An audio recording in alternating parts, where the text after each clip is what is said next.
ఇదేంటి మా చెల్లి ఎంత ఉదయమే ఫోన్ చేస్తుంది? హలో, ఏంటక్క ఏం చేస్తున్నావు? ఈ రోజు టిఫిన్ ఏంటి? ఏముంది చెల్లి, వీణా ఏం ఎత్తలేదు కదా. మా కోడలు నా కొడుకు నింపేయడానికి 4 రకాల టిఫిన్లు చేసింది. అన్ని రకాల టిఫిన్లు ఏం తింటాను అంటే ఊరుకుంటదా, దగ్గరుండి మరీ తినిపించింది. ఏంటో మా కోడలకి అత్తగారంటే ప్రేమ. నువ్వు చాలా అదృష్టవంతురాలు అక్క. ఇంతకీ ఏం టిఫిన్ చేసిందేంటి? దీనికి అన్ని ఆరాలో. ఏముంది చెల్లి, ఇడ్లీ, వడ, పూరి, దోశ. నువ్వు వెరీ లక్కీ అక్క. మా కోడలో ఉంది. ఒక రోజు పూరి చేయమంటే ఇప్పుడు వరకు కూడా చేయలేదు. తినడానికి ఏదైనా చేయమంటే మా కోడలికి ఎంత బద్ధకమో. అయ్యో అలాగా?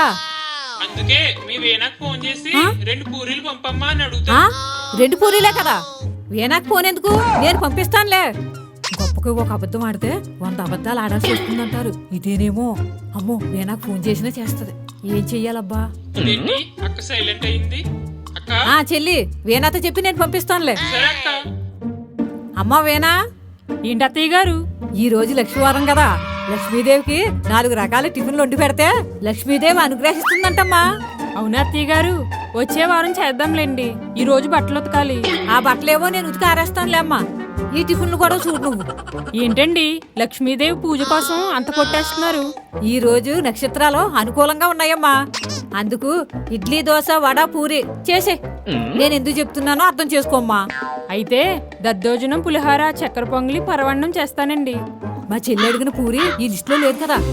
అమ్మా వేనా, బియ్యంతో చేసి పెట్టకూడదంటమ్మా. నేను చెప్పిన తయారు చేసి.